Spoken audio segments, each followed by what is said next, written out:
السلام علیکم جی، ویلکم بیک ٹو اندر ویڈیو۔ تو حضرت سلمان علیہ السلام کی جو اللہ تعالیٰ کے بہت ہی برگزیدہ پیغمبر تھے، جن کو اللہ تعالیٰ نے میرا خیال ہے پیغمبروں میں سے سب سے زیادہ چیزوں پر ان کی ذات کو مسخر کیا تھا،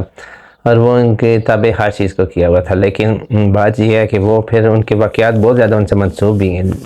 وہ اللہ کے پیغمبر نے اللہ تعالیٰ کی ہر چیز کی ڈریم مسخر، ہر چیز کی ہر نعمت کو جو ہے نا وہ اپنے لیے جو ہے نا انہوں نے اس چیز کو رکھا اپنے پاس، لیکن اس کو بے دریغ اللہ کی مانت سمجھا اور اس کو کبھی بھی بے دریغ استعمال نہیں کیا، بلکہ انہوں نے خود اپنے لیے، آپ کو پچھلی بھی قسم میں بتایا تھا کہ اپنے لیے ٹوکریاں وہ بیچا کرتے تھے اور وہ اس سے جو ہے نا اپنی روزی روٹی کماتے تھے۔ تو کہنے کا مطلب یہ ہے کہ جو پیغمبر ہوتے ہیں اللہ پاک کا دین وہ پھیلانے کے لیے اس دنیا میں آتے ہیں، ٹھیک ہے۔ وہ ان کا مقصد صرف ایک ہی ہوتا ہے، اللہ کے جو لوگ ہوتے ہیں، اللہ کے دین جو کا کام ہوتا ہے وہ اپنے سے انجام دینا اور اللہ کے لیے جینا اور اللہ کے لیے مرنا اور اللہ کے لیے زندگی بسر کرنا، ان میں خود بخود پرہیزگاری اور تقویٰ پہ پیدا ہو جاتا ہے۔ تو حضرت سلمان علیہ السلام کا وہ سلسلے کو ہم آگے بڑھائیں گے۔ بڑھنے سے پہلے ہم چاہتے ہیں کہ اگر آپ کو ہماری ویڈیوز اچھی لگی ہوں تو لائک اینڈ شیئر لازمی کیا کریں، کیونکہ آپ کی لائک اینڈ شیئر سے ویڈیوز کی ریچ بڑھتی ہے، اور ریچ بڑھنے سے یہ زیادہ سے زیادہ لوگوں تک پہنچتی ہے۔ اگر یہ زیادہ سے زیادہ لوگوں تک جائے گی تو اس میں آپ کو بھی ثواب ہے اور مجھے بھی ثواب ہے۔ یہ ایک صدقہ جاریہ ہے، اور اس صدقہ جاریہ میں آپ حصہ دار بن سکتے ہیں کہ اگر آپ ان ویڈیوز کو شیئر کریں۔ تو اس لیے میں امید کرتا ہوں کہ آپ ویڈیو کو شیئر کریں گے اور لازمی سے اس کو لائک کا بٹن دبائیں گے، اور کمنٹ سیکشن میں لازمی سے اپنی رائے دیا کریں کہ مجھے پتہ چلے کہ آپ کی کیا رائے ہے اس بارے میں۔ تو اور چینل کو لازمی سے بھی سبسکرائب کر لیں جی۔ خیر، اس سلسلے کو آگے بڑھاتے ہیں جی کہ حضرت سلمان علیہ السلام کیونکہ بہت بڑی بڑی عمارتوں اور آباد قلعوں کے تعمیر کے ان کو بنانے کے بہت زیادہ انہیں شوق تھا، تو وہ بہت زیادہ اس میں دلچسپی رکھتے تھے۔ تو اس لیے گارے اور چونے کی بجائے وہ پگھلی ہوئی دات گارے کی طرح استعمال کی جائے، لیکن اس قدر کثیر مقدار میں یہ کیسے میسر ہے؟ وہ کہتے تھے کہ چونے کی بجائے، گارے کی بجائے ایک پگھلی ہوئی دات اگر ہو تو وہ سے، لیکن وہ اتنی زیادہ تعداد میں کہاں پہ مل سکتی تھی۔ چنانچہ اللہ تعالیٰ نے حضرت سلمان کو اس مشکل کو اس طرح کر دیا کہ ان کو پگھلے ہوئے تانبے کے چشمے دے دیے، یعنی کہ اللہ تعالیٰ نے حضرت سلمان علیہ السلام کے لیے تانبے کو پگھلا دیتے تھے، اور سلمان علیہ السلام کے لیے نشان تھا۔ اس سے قبل کوئی شخص دات کو پگھلانا نہیں جانتا تھا۔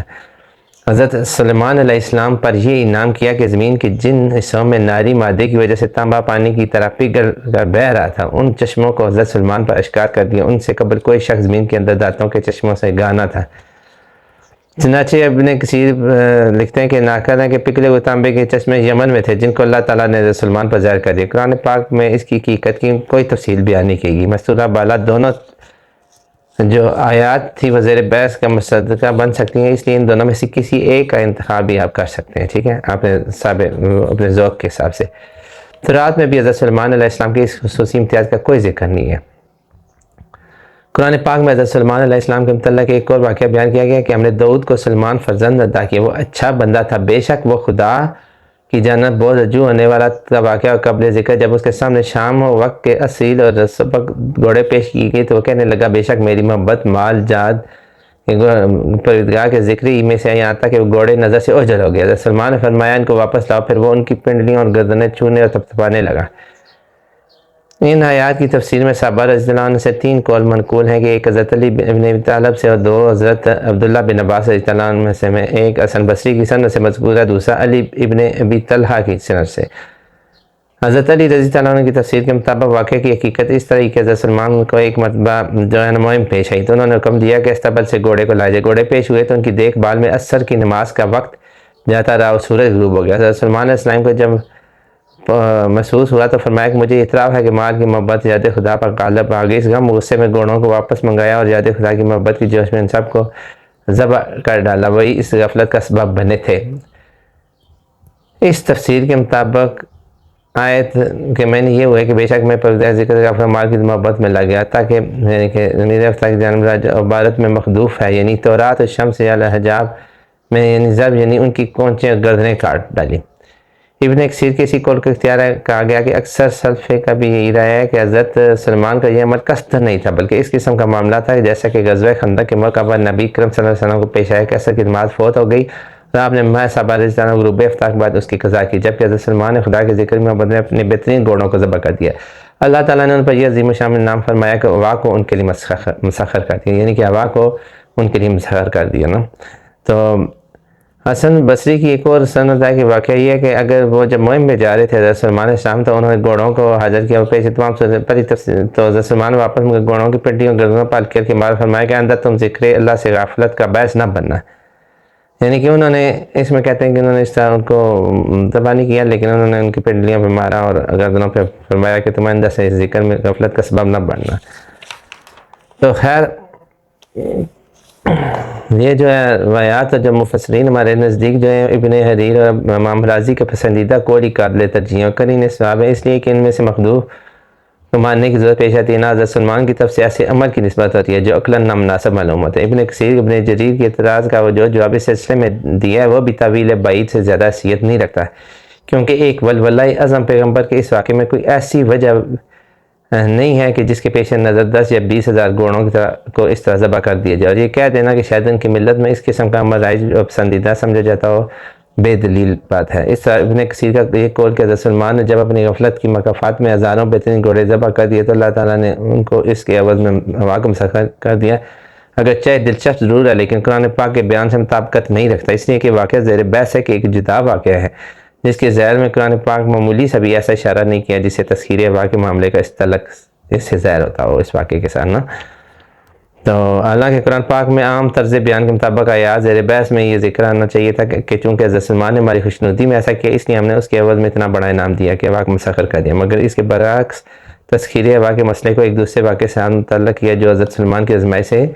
تعلق رکھتا ہے. یعنی جب حضرت سلمان نے اللہ تعالیٰ سے مغفرت طلب کی تو ساتھ یہ دعا بھی مانگی کہ ان کو ایسی حکومت عطا ہو جو ان کے علاوہ پھر کسی کو نصیب نہ ہو. یہ دعا اللہ تعالیٰ نے اس طرح قبول فرمائی کہ جن حیوانات ہوا کو ان کے لیے مسخر کر دیا. غرض اس واقعے کے بعد نہ حضرت سلمان علیہ السلام کو گھوڑوں کی سواری کو ترک کر دینا، میدان جہاد میں ان سے کام نہ لینا ثابت ہے کہ نہ تذکیر جن ہوا کا اس معاملے سے کوئی تعلق ہے، نہ آیت میں شمس کا کوئی تذکرہ ہے، اور اتنی کثیر تعداد میں عمدہ گھوڑوں کو بے وقت یعنی ایک دم سے اس طرح ذبح کر ڈالنا کوئی خاص محبوب عمل نہیں تھا. اس لیے ان کی وجوہ کی بنیاد پر حضرت عبداللہ بن عباس کا ایک اور راجع قرین ثواب ہے کہ بے شک ہم نے سلمان کو آزمایا اور ڈال دیا، ہم نے اس کو اس کرسی پر ایک جسم، پھر وہ اللہ کی جانب رکایا پر مجھ کے وقت مجھ کا ایسی حکومت کا جو میرے بعد کسی کو میسر نہ، بلا شبہ تو ہی بخشنے والا. تب ہم نے اس کے لیے ہوا کو مسخر کر دیا، وہ اس کے حکم سے نرم رفتار سے چلتی تھی جہاں وہ پہنچنا چاہتا تھا. حضرت سلمان علیہ السلام کو جب بھی آزمائش پیش آئی تو کیا تھی کہ صرف اس قدر اشارہ ہے کہ ان کی کرسی پر ایک جسد ڈالا گیا، نیز حدیث میں بھی اس متعلق کوئی تفصیل مذکور نہیں، لہٰذا ان آیات کی تفسیر میں مفسرین نے دوری اختیار کی ہے، یعنی کہ انہوں نے بھی سے بات سے دوری اختیار کیا کہ اس طرح ممکن نہیں ہے. تو حضرت سلمان علیہ السلام کا یہ بہت پیارے چھوٹے چھوٹے ایسے واقعات ان کو کس طرح ملی، اس کے بہت بڑی بحث ہے اس کا یہ کس طرح ہوتا ہے. لیکن اگر میں آپ کو پورا ان کا تجزیہ جو ہمارے بڑے بڑے جنہوں نے کاتبین تھے جنہوں نے بکس لکھی ان پہ پیغمبروں کے واقعات لکھے، اگر ان کے مطابق میں آپ کو ان کی پوری بتاؤں تو بہت ساری ویڈیوز ہیں، اس کے بہت سارے پارٹس بن سکتے ہیں اتنے زیادہ جس کے آپ سوچ بھی نہیں سکتے. لیکن مسئلہ یہ ہے کہ بات آپ کو سمجھانا یہ تھی کہ حضرت سلمان علیہ السلام جو ایسی شخصیت تھی جن کو اللہ تعالیٰ نے بہت ساری چیزوں پہ ان کے لیے مسخر کر دیا، ہوا کو کیا، وہ بھی اس بار جانوروں کی وہ زبانیں بول لیتے تھے اور بالکل اسی طرح سمجھتے تھے جس ہم ایک دوسرے کے ساتھ بات کرتے ہیں. تو یہ اللہ تعالیٰ کے پیغمبر ایسے تھے جنہوں نے اللہ تعالیٰ سے مانگا تھا کہ مجھے ایک ایسی کا جو آج سے پہلے نہ مجھ سے پہ کسی سے بھی اس طرح کی نہ ہوئی ہے، اور یہ ایسی منفرد ہو. تو اللہ تعالیٰ نے اس لیے ان پہ واہ کو مسخر کیا، جنات کو مسخر کیا، جانوروں کے سے وہ باتیں کر لیتے تھے. تو یہ اللہ تعالیٰ کی طرف ان پہ بہت زیادہ انعام تھا، اور واقعی وہ ایک بڑے تھے کیونکہ وہ ہر چیز کو اللہ تعالیٰ کی طرف سے اپنے لیے امانت سمجھتے تھے اور اس میں اپنے مطابق وہ استعمال کرتے تھے. اس سے زیادہ کبھی انہوں نے ان کے استعمال پہ بھیجا نہیں کیا. تو یہ اللہ تعالیٰ کا بہت احسان ہوتا ہے. اللہ تعالیٰ میں ان پیغمبروں کی واقعات سے کچھ سیکھنے کا توفیق عطا فرمائے اور ہمیں تمام برائیوں اور اس طرح کی جو ہمارے اندر کجا رویاں جو خامیاں ہیں انہیں دور کرنے کی توفیق عطا فرمائے. تو اگر آج کی ویڈیو آپ کو اچھی لگی ہے تو لائک اینڈ شیئر کر دیں، چینل کو لازمی سے سبسکرائب کر دیں. ملتے ہیں نیکسٹ ویڈیو میں. جی اللہ حافظ.